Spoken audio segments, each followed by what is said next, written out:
Kia ora. Welcome to Conversations with Wāhine, brought to you by the Wellington branch of the National Council of Women, New Zealand.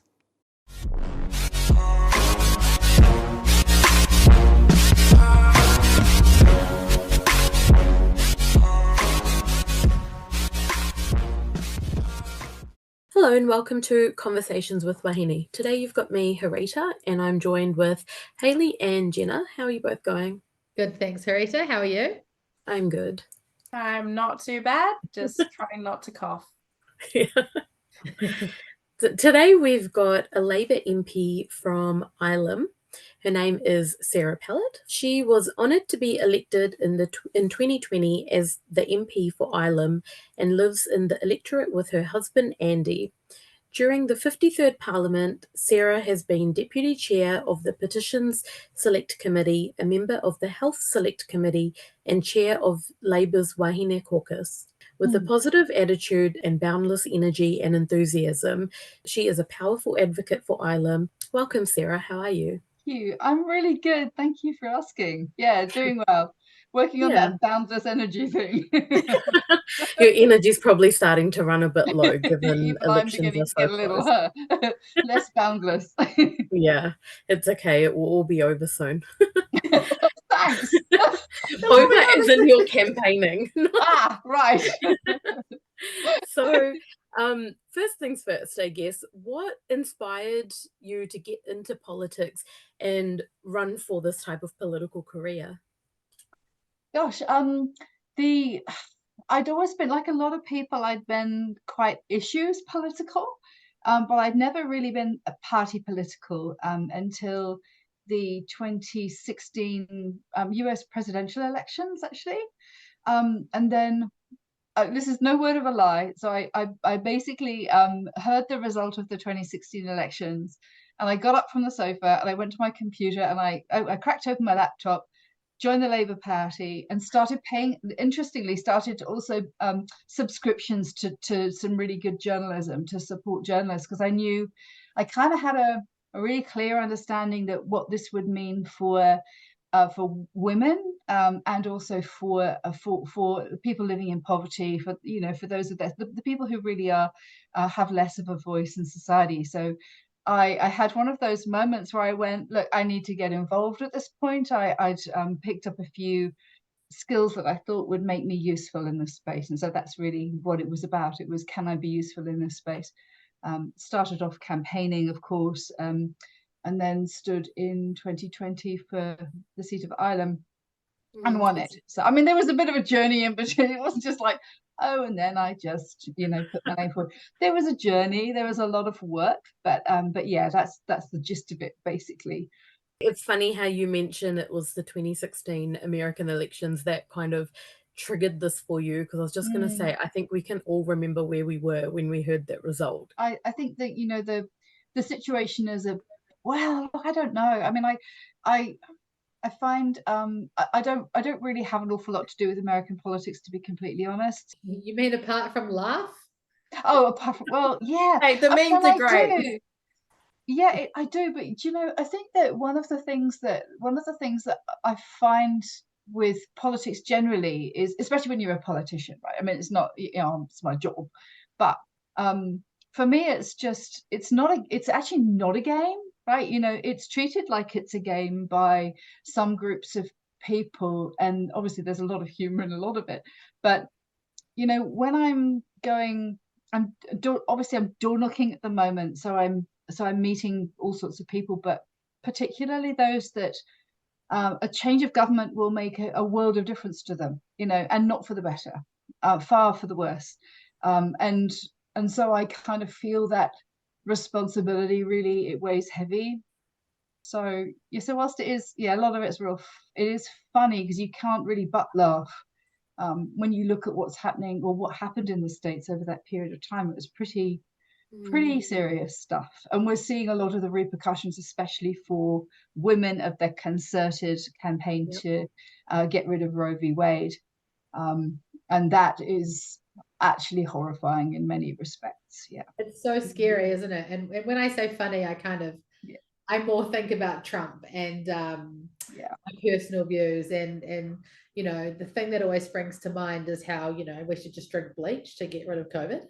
And Fauci's face when he said it. Do you remember?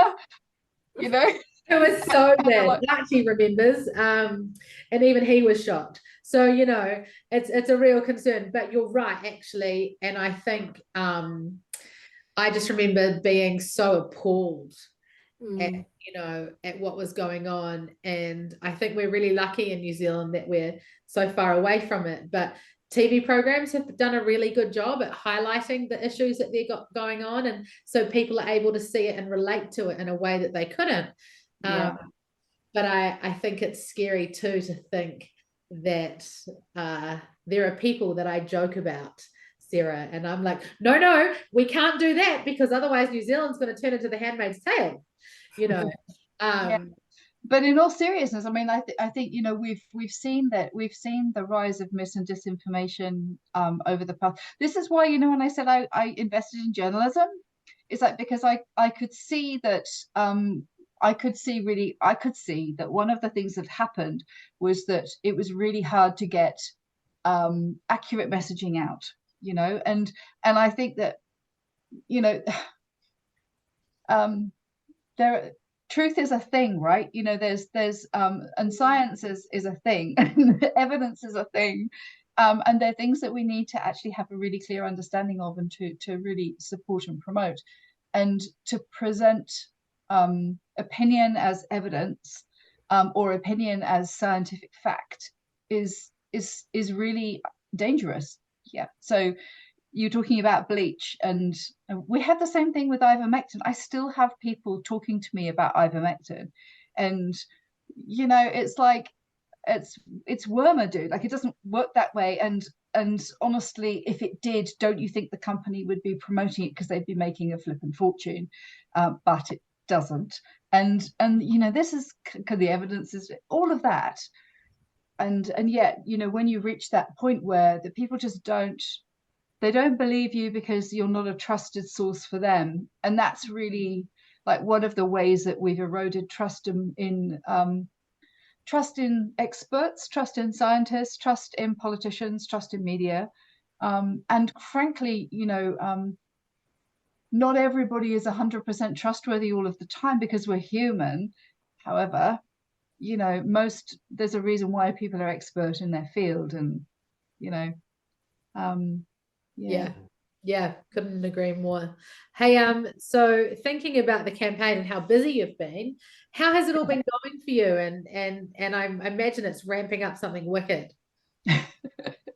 It's really good. I mean, I think one of the challenges has been, and this isn't a bad thing, it's just a challenge thing because there's only so many hours in the day, but being the MP and having a more than full-time workload doing that job, because I take it really seriously. So I'm not slacking off, even when I have campaigning to do. So for me, still being in Wellington and having that role very present whilst campaigning wasn't a thing. So we didn't really kick off until the House rose. So that's only been a few weeks. One of the other candidates was saying at a candidate debate, "Oh, if I win the election, I'm going to be in Ilam every day." And I was like, "No, you're not." It's just like, you can't. No, he's like, "I will." I went, "No, you actually can't. Like, you've got to go to Wellington because you're whipped." Yeah. And by whipped I mean you are required to be there. By your party whip. It's not optional. That's so funny. It was very comes to mind, you know nothing, Jon Snow. And like, anytime I hear something, I'm like, you know nothing. I know. And I've had some really interesting because I mean, of the 4 key candidates, I'm the only woman.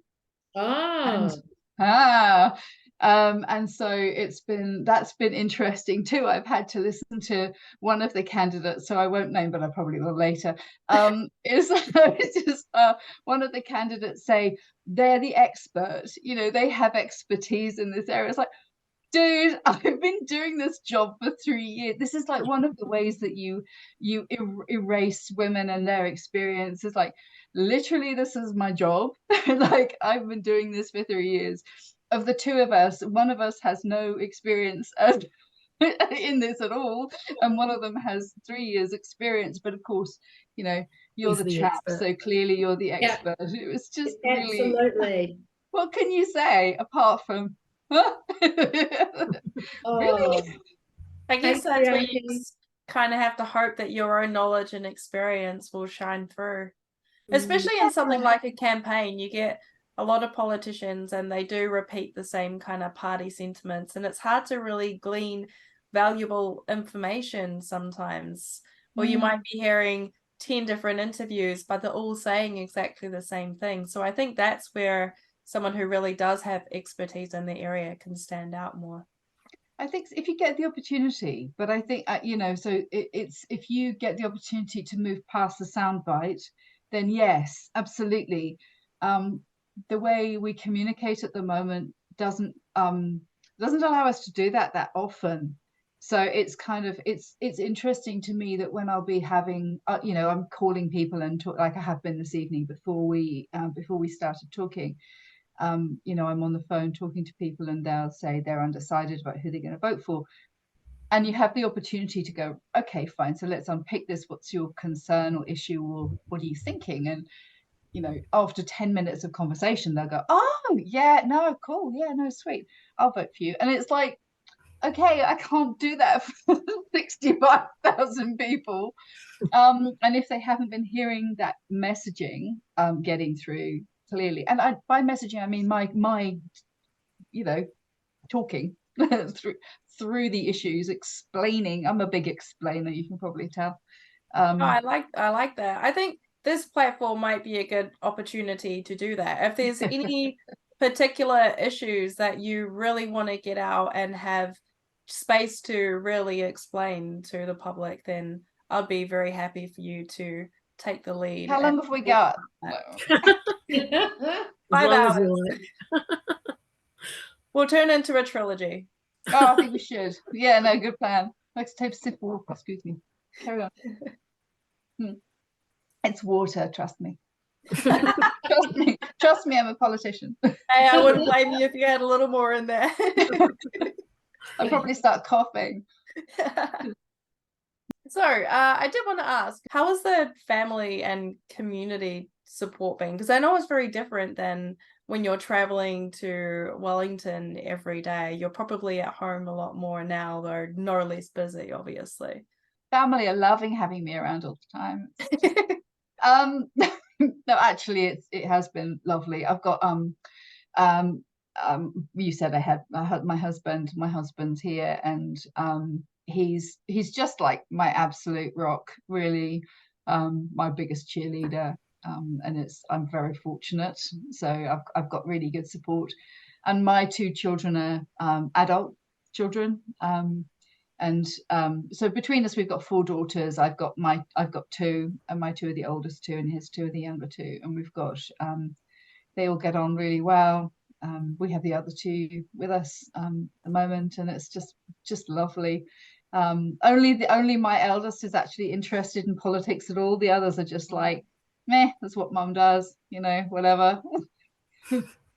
So it's quite funny, which is a shame, because they could come with me door knocking or something, and it would be, or deliver leaflets, but nah, they just she's got lives, she doesn't need our help. Yeah. Need every bit of help we can get, all of us, all the time, I swear. Yeah. It's hard when you're in Wellington, 3 days of every week when you're sitting, or even more than 3 days a week. And it's like, it's so disruptive to a family lifestyle. And like, that's what a lot of the female MPs, especially that we've interviewed, have said, like, their kids get used to having an absent parent all the time, and their dad ends up raising them half the time, more so with the younger kids, I guess. That, yeah, the family always love having them at home, even though you're so busy campaigning and, you know, so much stress coming up to elections, but the kids and the family actually love having you around because you're not on that plane every couple of days. Just the little things like actually being able to make dinner, you know, that it sounds silly, but you know, and by no stretch of the imagination am I doing all of the cooking. Andy cooks a lot, but it's just nice to be able to do it together. That's like one thing we like, and of course you just don't get to do that. But it's just a minor thing. I think I actually feel for my colleagues who have young children, because that's really, really hard. I used to be a midwife, right? So when they were young, they didn't know if I was going to be at home or not in the morning. They didn't know where I was going to be or when I was going to come back, because obviously you've got that responsibility to the, you know, to somebody's having a baby. Yeah. So yeah, so that kind of like that's your primary responsibility. And I think they kind of felt that quite deeply, but didn't say anything actually until I stopped and started doing shift work at the hospital, where they actually knew where I was going to be. And that was kind of a bit of an eye-opener for me, because I hadn't realized that they had taken it quite as badly as they did, which is, you know, kudos to me for great mothering.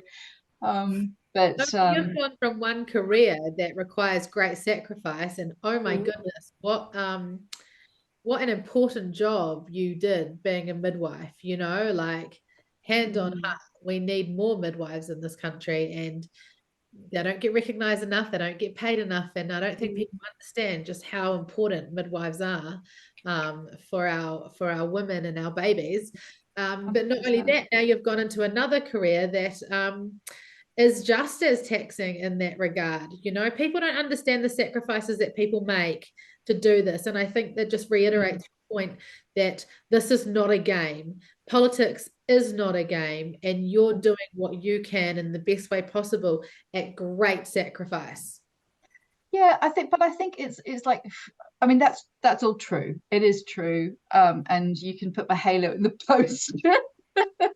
It's just but look, I think some of it is really about what drives you, and it's also about role modeling for your children too, right? Yes, so my mum was a nurse. Look, she was really clear about the importance of doing what you can do to make other people's lives better. That was really it. So it was kind of like, if you have an intention or a purpose for your life, it's like mine has always been, how can I use this to make other people's lives a bit better? It's like, with what insert skill here, what can I do with this? Like, how can I actually like work to improve things and to a greater number of people? And so I think that's kind of like where you know, it goes from being a midwife to being, which was, you know, one-on-one support, to being a midwifery lecturer, which means hopefully you can influence, you know, 20-30 people or more, depending on how you're teaching, through to, I then went to union work, and then moved forward into politics, where you know, I have broad responsibility to try to make things better for the whole electorate, right? But also through making really good legislation is try to make things better for the whole of New Zealand. So the birthing injuries legislation would be something I'm particularly proud of. It's like a way of using the skills that I had to, you know, highlight the importance of the legislation. Obviously had a very supportive Prime Minister and Minister in Carmel Sepuloni, and obviously Jacinda Ardern, and then work to make it the best possible legislation that we could.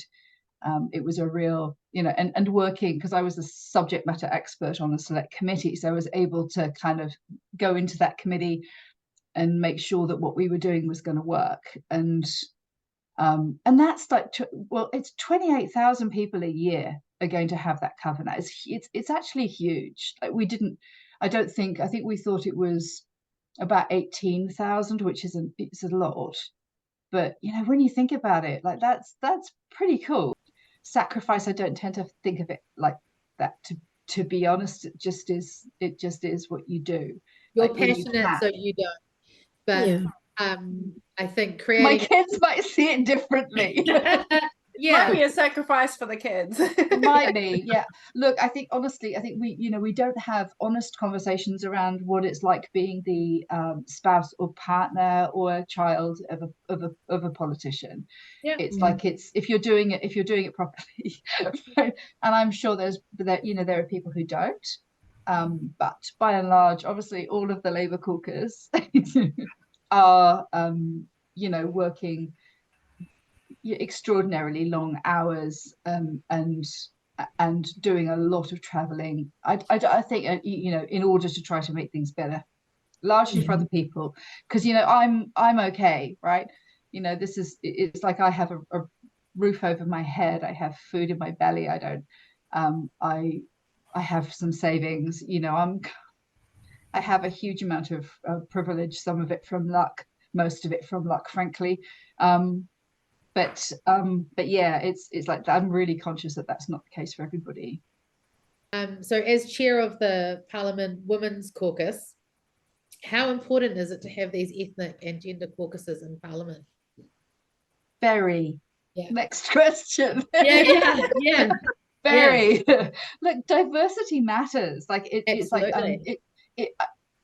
that whole thing of like, if you can't see it, it's hard to be it. And I think it's 100% true. It really is.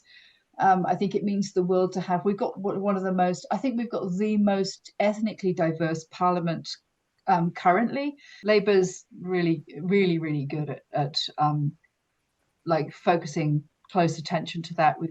We actually have a requirement to have 50% women in caucus, so it's not an option anymore. That was a constitutional change a short while ago. But we're really lucky, because what that means is that we get really good people in Parliament, because most women that end up being able to find themselves in the space are very, very qualified to be there. I'd say overqualified, because you know what it's like for women. Like we tend to wait until we've got to prove ourselves, and two, we tend to wait until we're ready, don't we? Is that what you're about to say? And because of that, it's at our own detriment. Whereas what I've noticed, and I'm a teacher, and if you look at the stats for teachers versus principals, you will see that men will often put themselves forward into positions that they might not be ready for, but and then because they do, and then maybe because of the lack of other people doing it as well, they then manage to rise in a situation where actually they're not qualified. But on the flip side, we do the exact opposite, don't we? We wait and wait and wait until we fully feel that we're ready. And actually, by that point, I think you're right, we're often overqualified. But it's almost like we've got to prove ourselves as females in whatever space we're going into. Yeah, look, I think you're completely right. And I think that, that I remember Helen Clark actually said, she said to a group of women before I went into Parliament, between the 2017 campaign, it would have been actually. And she just basically said, look, if you think you might be ready, you are past ready, go for it. And don't wait to be asked, because one of the things that you would, don't wait to be shoulder tapped, because one of the big things about women in caucus is that a lot of them would talk about how they were shoulder tapped, and somebody said, oh, I recognize this in you, you should step forward. Now, if you can hear something in the background, it's just hurling with rain. So it's just really tipping down. Sorry about that. But no, so I think, what I would say is it's like, it's okay to recognize it in yourself. You don't have to wait for somebody else to validate you. It's actually fine to be able to say, look, I think I have the skill to at least put myself forward and give it a go. You'll soon find out if it's not going to work for you. It's a very unique set of skills. And I'm not necessarily saying it makes you a good person or a bad person. It's not a judgment statement. It's just a particular set of skills that you need to do well, I think. But it's a bit like we're coming back to old mates saying they have the expertise. It's just like, I'm the expert. It's like, no, you're not. Like you really not. So obviously, you grew up. Hard. Yeah, it's raining here too. And I sit right next to the window, so it's even worse. It's not raining here, but my partner's having a shower, so it sounds exactly the Same, same. same. They're not going to do that walking behind you thing, are they? I did tell him to Maybe maybe get come some and blur collect now. River if she wants to go see him, but she is fast asleep, curled up in Aww. Oh, cute. a little farmer jacket by my feet. It's like doing Zoom interviews, especially when you got partners in the shower. It just reminds me of Carmel. Do you remember Carmel Zeppelini and her little kid with the carrot? Do you remember that from? I No. didn't see that. Oh, come on. Well, yeah, no, you'll have to We're look gonna have that to up. YouTube Like, it.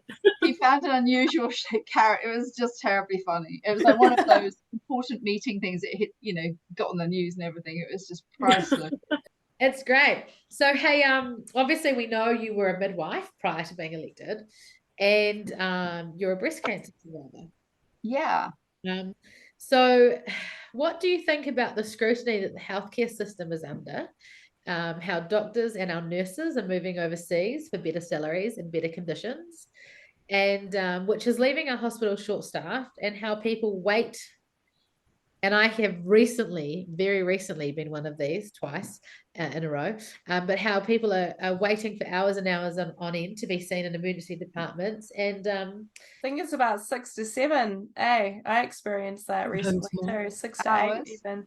yeah, I fainted, so I got him quicker. But Oh, but bless you. it wasn't fun. But anyway, that's No. a story. But so yeah, and just how many health conditions are going undiagnosed because we've got our doctors and our nurses are overworked, and our hospitals and GP offices are understaffed. So with you and your knowledge of everything, what would Of everything. no, but the healthcare system, you're Fair. involved, and so what would Labor do to improve healthcare and make it accessible for everyone, as well as retaining the medical staff that are completing their education in New Zealand? And as well as this, what else can the government do to help patients with major illnesses and their whānau? There's been many different sort of prongs of attack, if you like, that we've been taking in terms of making sure that we're dealing with workforce issues. And one of the biggest ones is increasing pay and increasing pay and improving conditions. So when I was and the other thing to bear in mind is that this particular problem has not been 6 years in the making. No. And it's not been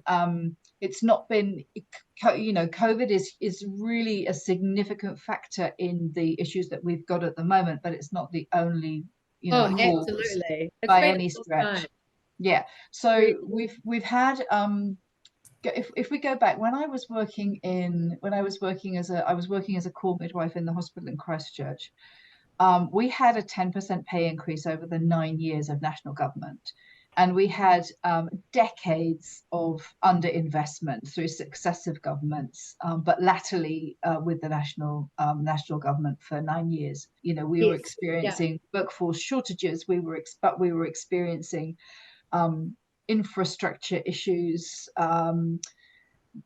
Nurses and midwives and doctors were going to Australia, but people do come back too. And I think that's kind of like a point that I need to highlight too. We were experiencing understaffing. We were, as a midwife, we're understaffed, overworked, felt underappreciated, and we were definitely being horribly underpaid. And I'm talking about core staff here, so hospital employed midwives and hospital employed nurses, because at the time we were on the same contract. Yeah. So I was really conscious that the system was really struggling, like, and we're talking, a fair few years ago now. Yeah. And when Labour came in, they obviously had a lot of work to do, and a lot of investment to make. So if we look at, I'm going to get some figures here so that helpfully written down. Just so that I don't do, because again, that's one of the things I can't do, is I can't actually make things up. I've got to actually be accurate here. So talking about Christchurch, because I mean this is the city that I'm living in. We had a Hill Morton Hospital, which is the place that people go to who are experiencing mental illness, and our acute psychiatric facility. was in desperate need of rebuilding, actually. So that's something that Labour has done.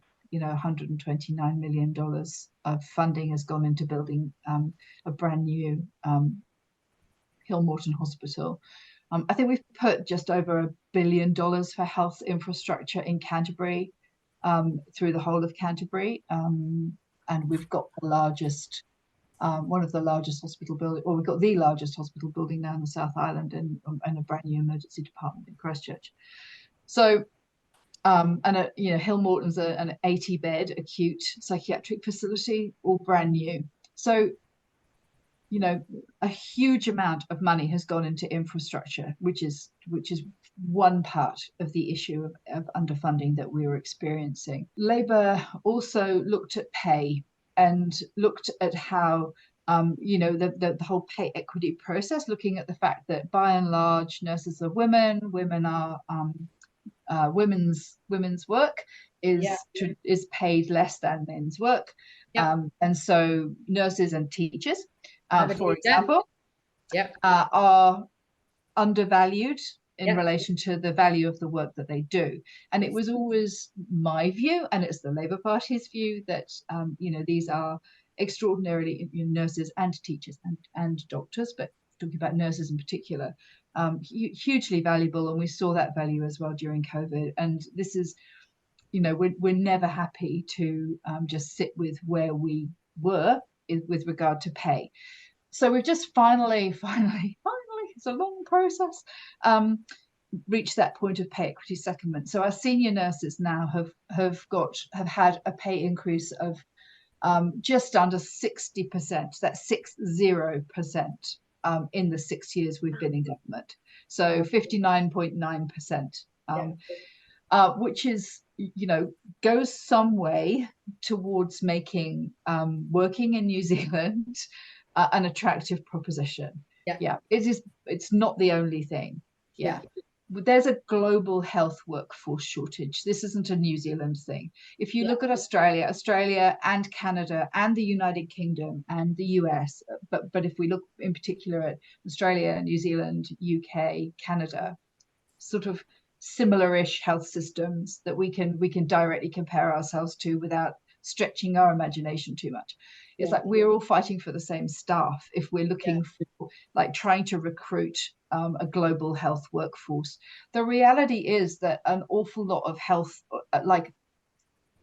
if I said the number, I'd be making it up, because every time I think of the number in my head, I think it's too big, and it has to therefore be wrong. But we had a significant amount of a global health workforce died as a result of COVID, because they were at the pointy end, at the front line, if you like, of a brand new illness that killed people. Right? We didn't know how it spread. They were not being adequately protected. And so a lot of them got sick, and they either are unable to work as a result of experiencing long COVID or repeated infections, whatever, or they died. And so it took, it reduced the available workforce. So New Zealand, fortunately, didn't have, because of the approach that we took to COVID, by locking down, by taking all of the taking all of those politically difficult decisions to protect our people, we actually kept COVID out and away from everybody, actually, until we had the capacity to treat a little. We knew a bit more about the disease, but we also had a vaccine. So, that was intentional, to try to make sure that we were able to protect our people. So it was really a matter of just putting people first, actually. And that is all people, but the health workforce were a group of people who therefore didn't experience the exposure to COVID at a time where we didn't have any understanding of the disease. And we're going right back to 2020, right? This is, but as I said, this is not 5 minutes in the making. It's a whole story. Oh, it absolutely is. Yeah. So there's that. So what Labour's been doing is obviously that massive and long overdue pay increase, to pay settlement to nurses, to try to actually recognise them for the work they do. And not just nurses employed I'm going to say employed midwives too, but actually the midwives are still in negotiation at the moment.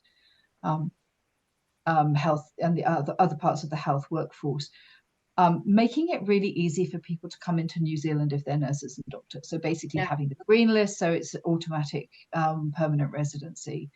Trying to make the, and of course, the more people that you have working here, the less overworked and understaffed, right? Yes. So for a lot of nurses, and GPs and hospital-based doctors too, it's not just about money. Money is really important, but it's about actually being able to get through a shift without being afraid that you're going to make a mistake because you're overstretched, right? Yeah. So it's really important that we do everything we can to address all of that. We haven't had because of the approach that we had with COVID, I think I'm right in saying that we didn't have what they saw in the UK and in Australia, where there was a significant number of people with things like missed cancer diagnoses because they didn't get the screening tests or the treatment that they needed, because the hospitals themselves were being overwhelmed with COVID patients. Because we didn't have the COVID patients, we didn't have that issue. However, we've obviously... I thought we did still have that issue. With underdiagnosed cancers, I don't think so, and I will check, but that's one thing I think that we didn't experience, certainly to anything like the same degree. There might have been slight delay, but I don't think that it was to the point where people's health was really profoundly impacted like it was in the UK. Okay, yeah. I'm not saying there wasn't any impact at all, but the reality is that what we didn't have was full hospitals from COVID and an inability to cope with anything else. Oh, yes. Because we didn't have the infection, right? Yeah, I'm talking early on. Yeah. So we've got that. Obviously the timeliness of access to treatment is going to be significantly impacted by health workforce as well as infrastructure. And, we're definitely seeing the things that you've described. There have been some delays, and that's obviously not okay. We've got issues in Christchurch because we have one of the after hours clinics, and bearing in mind it's a privately run clinic, but still it takes pressure off the public health system. Haven't been able to open at night because they haven't been able to staff it. So that's obviously something we need to take really seriously and do a great deal to support. But so we've got increasing the number of nurses that we're training, increasing the number of doctors that we're training, increasing the number of clinical psychologists that we're training, but also, if we're talking about mental health, which is obviously part and parcel of the same thing, coming through and trying to make sure that we're getting people earlier, so making sure we're training more people at the primary and the early parts of early intervention takes a lot of pressure off. So same with health, right, too. So the more money and resources we put into primary healthcare, the less we're going to see in hospitals and emergency department admissions. So ensuring that people have enough sick leave, right? We doubled the sick leave entitlement, which isn't just used by isn't so if for parents and mothers in particular, it isn't just used by them for their own sickness, it's used by them to support their children when they're sick. Right? So when I was working as a midwife, I would sometimes see mothers be unable to take their child to the doctor for a free doctor's appointment because they couldn't afford the bus fare and or they didn't have any sick leave left, so they couldn't take time off work. And for me, that's a barrier to accessing healthcare. Other things that are all form part of having a healthy community is warmer homes. The money and support that we put into warmer, drier homes. If you have a house that doesn't have black mold up the walls, you have kids that don't have respiratory infections that then mean they're an inpatient at however many $1,000 per visit to hospital. I mean, if you take the humanity out, which I can't do, but if you just look at money, like, it makes much more sense for me to spend several thousand, and by me I mean me broadly, the taxpayer with my own taxpayer money, I pay taxes too, is like I would rather spend $3,000 on making sure somebody had a warm, dry home than $15,000 on their kid going into hospital, right? Just it makes more sense. It makes sense financially, and from a human point of view, it makes far more sense. And honestly, that's why the $5 prescription fee removal has been just one of the favorite things that we've done in government. We have done far bigger things, but with billion-dollar health infrastructure, it's like, it's kind of like, it's almost too big to get a handle on.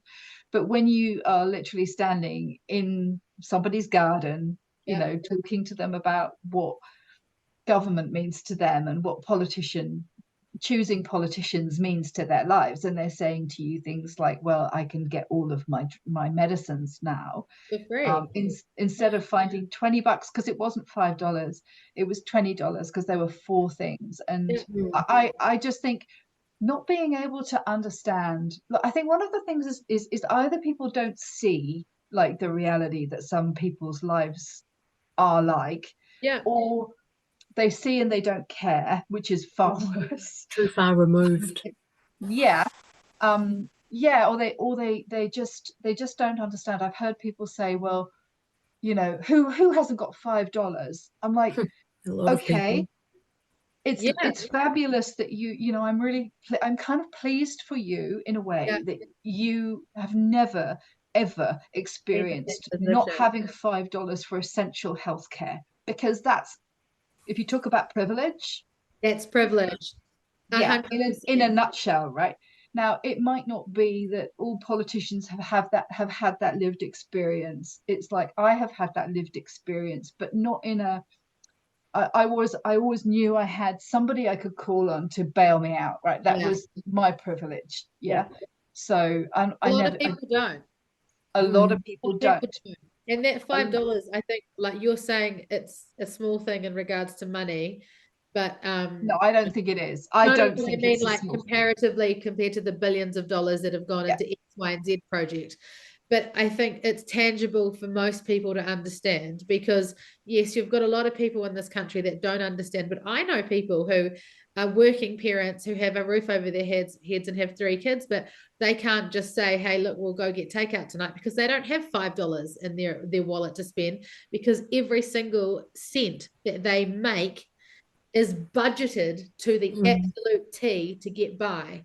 And that's the difference that I think that this prescription thing is doing to them, is that now when their daughter gets sick and they go to the hospital or the doctors or whatever, not only do they have that fee initially, but they've got whatever prescriptions they're getting. And let's be honest, how often do you go to the healthcare practitioner and get one prescription? I don't remember doing that like for the longest time. And I think that it's and when you talk to pharmacists, like, I mean, and it's not, again, it's one of those policies that also has added benefits of keeping local pharmacies in the community. Because for a lot of people, if they could get to one of the big box retailers who were leading them there with the free prescriptions, as loss leaders, and it's like, and there's nothing wrong with that, it's business, but it was putting our local pharmacies out of business. For a lot of people, it's not even about, they can, for some people they have, well, for a lot of people they don't have transport, right? Ilam is look, we've got some of the richest, wealthiest residents in Christchurch in Ilam, but we also have the second largest social housing area, and my office and our pharmacy, it is very like that. My office and our pharmacy are well, I mean, my office is intentionally within walking distance of the social housing area, but it's also in an area that lots of people come to. So hopefully people, whoever they are, everybody has problems and things they need support with. Money doesn't inoculate you against life's problems. It can make some of them a lot better, but some of them it can't touch. However, the pharmacy is within walking distance of the social housing area, and they don't just dispense prescriptions. They can do they can treat minor ailments. They can treat urinary tract infections. They can provide emergency contraception. All of the, and blood pressure is a big one too. And hearing checks, they're huge as well. It's just massive. Like you don't really realize, and as soon as you lose that local pharmacy out of walking distance of your social housing area, or walking distance from the Super Value or whatever, it's an awesome wheat of shops we've got. It's like as soon as you remove that, you lose all of that, and so you're not going to get that service from your big box retailers, especially if you can't get there. And so I mean, so it's huge for me. Like it's kind of like I think for people who have the luxury of never having to worry about $5, and I certainly don't have to. I mean, don't get me wrong, I'm not sitting here in this job worrying about $5. I'm immensely fortunate and privileged. However, for people that have never worried about $5 or don't understand how hard it is to find $5, it's no big deal to them, but it means the absolute world to. And they were talking about the sort of drugs that people weren't picking up. It wasn't, kind of optional stuff like, oh, I have a bit of an itchy rash, I won't pick up the cream for my itchy rash and it'll just be a bit itchy. I mean, I think you should not have itchy rashes, but it's insulin. It was insulin. Like it was insulin. It was heart medication. It was antibiotics for throat infections that then turn into rheumatic fever. Like, this is big stuff that kids weren't getting treated for, or adults or young adults. I mean, it's just, I don't know. You tell I care about this one. Yeah, so, I couldn't agree with you more. I mean, I agree. I care about it too. And as a teacher, I used to get strep like, at least twice a term. Kid you not, and how dangerous that is. And how much cheaper is it to get an antibiotic than it is to then get strep and get rheumatic fever and have surgery or die. And not to mention time off work as well. Even if you just happen to get better, you still are off for a while, right? It's just really, really interesting to me. So it's a good one. I'm happy with that. It's brilliant. But the other thing is that people say, well, what, we'll just target it, like we'll give it to people with, and we're talking about other parties or whatever in rhetoric. We'll just target it. We'll give it to people with community services cards. Then it will get to the people in need. And I'm like, no.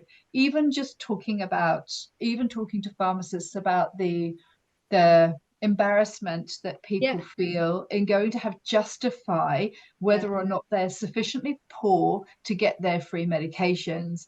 It's like, the shame that people experience. People who are living in poverty, and it's totally, this is not something that should be a source of shame.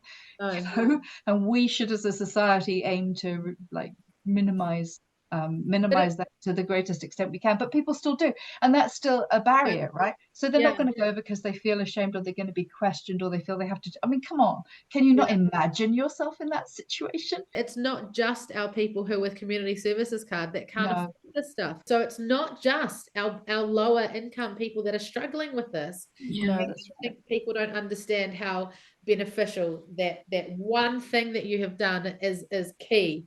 It highlights political differences. It highlights differences in values, I think. It also highlights differences in understanding. I mean, I would be the last person to say that any political party is perfect and that any political party has all of the answers to everything, because, it's like we're all human beings, and none of us is perfect. But I think when you're looking at who do I want to lead me? Who do I want to be my MP? Who do I want to actually have, to coin a phrase, and this is one that I've used a lot for my electorate, is like, I don't care who you are. It's like, I'll go into bat for you and I've got your back.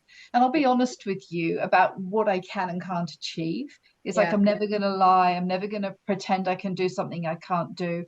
And I think that's what I want for my leaders. Sometimes, especially when you're seeing people play dirty politics with you in your life, it's like, which I have experienced and am experiencing with me and mine. I'm experiencing people who are, making a game out of it, or who are maybe not being 100% honest about what they will do, what they might do, who they are, what they can achieve. You definitely get kind of like, well, you know, they're doing it, you should too. I'm like, I have to live with myself, right? You know, it's like I really do, and I can't be anything other than myself. You know, if it means by not playing that game that I don't get to keep my seat, then I'm profoundly sad about that, because this is a job that's it's serving the community. Like, this is a job that, you know, it's an important job where you need to take your commitment to your community really seriously. If I don't get to carry on doing that, I'm very sad for that, but I'd rather lose honestly than win dishonestly. You're leading with genuine intentions. Trying. Yeah. I said I'd try. It can be hard in politics where everyone is trying to outdo each other, and all the parties are trying to get one up on the other party, and then it's kind of left to us as the viewer, like, you know, the debates that have been happening, it's kind of left up to us as the viewer to be like, hold on, are they telling the truth or are they just exaggerating, you know, because they're just trying to look better than each other all the time. There are politicians that are in it for themselves. There are politicians that are in it for the people that they serve. There's obviously shades in between. You know, I think you're not going to find, you know, everybody is wholly, you know, saintly and self-serving, and you know, the others are wholly venal and you know, politically motivated. But yeah, it's an interesting thing, and kind of looking at your leaders and going, who are you? Like, who are you? Like, who are you? Why are you here? Like, and that's a really important question. What do you want to achieve, and who do you want to achieve it for? And if it's not the people that you're serving and it's yourself, they're never going to tell you, right? It's like, they're not, no, I'm in it for, no, look, no, it's just like, but you know, listen to the language that they use is probably the most important thing, right? Yeah. Well, just before we wrap up, to end the interview on a lighter note, what have been some of your funniest or most memorable moments in your political career so far? Oh, do you know, I should have thought about the answer to this because the funny ones are not repeatable. Yeah, I tell you a funny one. And of course, we're dying to know now. You can leave the names out of that. I'm not going to sleep tonight. But yeah, no, it was really funny. Like, we've had a couple of people that I shan't name send through messages on our caucus, like our whole caucus signal chat, so from the Prime Minister all the way to me, you know, it's like send messages that were not intended for caucus. It's like, you know, that's you know, that was one funny thing. I had we've all done that though, haven't we? Well, no, I mean, not caucus, but I mean, like, not caucus. Sending a text to the wrong person. We've all sent a text to the wrong person that's kind of not put us in a good light with that person, and you know, yeah. So some, you know, there are some messages though that you need to just look twice at before you press send. Let's just leave it at that. So yeah, so that's kind of interesting. Also interesting for the people that didn't see it, because you know, got deleted so quickly. Oh, and then they're left wondering. And everybody was like, and also interestingly, like, nobody would tell. Like, it was actually very sweet. It's like a very close knit and loyal caucus. Oh, yeah, no, honestly, serious. So that was funny. I remember the first time I got the first time I was in select committee or something, and I had my phone turned off because I was in select committee, you know. And I remember just, you know, like, we obsessively check our phones, like all of us do all the time. And I just sort of looked at my phone and I saw that I had a missed phone call from the Prime Minister. And, you know, like, honestly, so I was relatively new and still in awe and, you know, remained in awe, like, to a large extent, but got a bit more used to the phone calls and messages. But and I was the first time that they'd called me, and I just thought, oh my, what have I done? Like, I've obviously done something hugely bad. Like, this is, and you just go through all of these things. So I even though I was in select committee, so I just said to the chair, look, can I just step outside for a second? I just need to take this call. And I was on the phone. I was like, hi. Like, what have I done? And it was just like, I just wanted your thoughts on this particular thing. It's like, oh, okay, oh, phew. But yeah, that was funny. That was, yeah, that never gets old.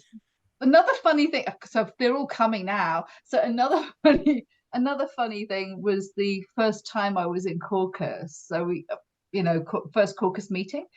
So I had won the seat unexpectedly for many people, and including me. And so I had. Sorry? Because you're not an expert. Oh, that's well, I wasn't at the time, to be completely but I mean, fair. like, why would you get the seat? You're not the expert.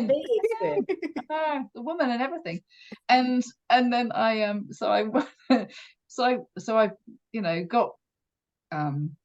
got home at 1:30 in the morning, I think, on election night, a bit like this, and picked up my. And I don't mean drunk. I was just wired, right? Yeah. Just completely. What the heck just happened to my life just now? And then I picked up the phone, picked up my messages. They're like 1:30 in the morning. Oh, hey Sarah, like you've got Susie Ferguson at 7:30. And you're on a plane at 12 to Wellington, and da da da da. So that was fine. So I ended up in Wellington, and on the Tuesday morning we had our first caucus meeting. And we all, little shiny, bright-eyed, into Caucus, sitting there, all very excited and all very new and all very wide-eyed, and sitting there going, "Oh my goodness! Right, okay, this is real, right? This is neat." And we all had us newbies had to stand up, and they were like, "Oh, Sarah," and she went, "Ilam." It's like, "Woo!" And so I stood up, and I just went, "Oh my gosh, I forgot to tell work that I wasn't coming on Monday." Except I didn't say, "Oh my gosh," I swore. And so pretty much the first thing that I did, like to Caucus, was I stood up and I said a swear, and then I went, I completely forgot to hand in my notice, tell them I wasn't coming. Or expecting me at work on Monday morning, and I was there doing the Wellington thing. And Jacinda, like Prime Minister, then looked at me and she said, "I think they noticed, Sarah." I was just okay, fair enough. It was like, but yeah, I love it.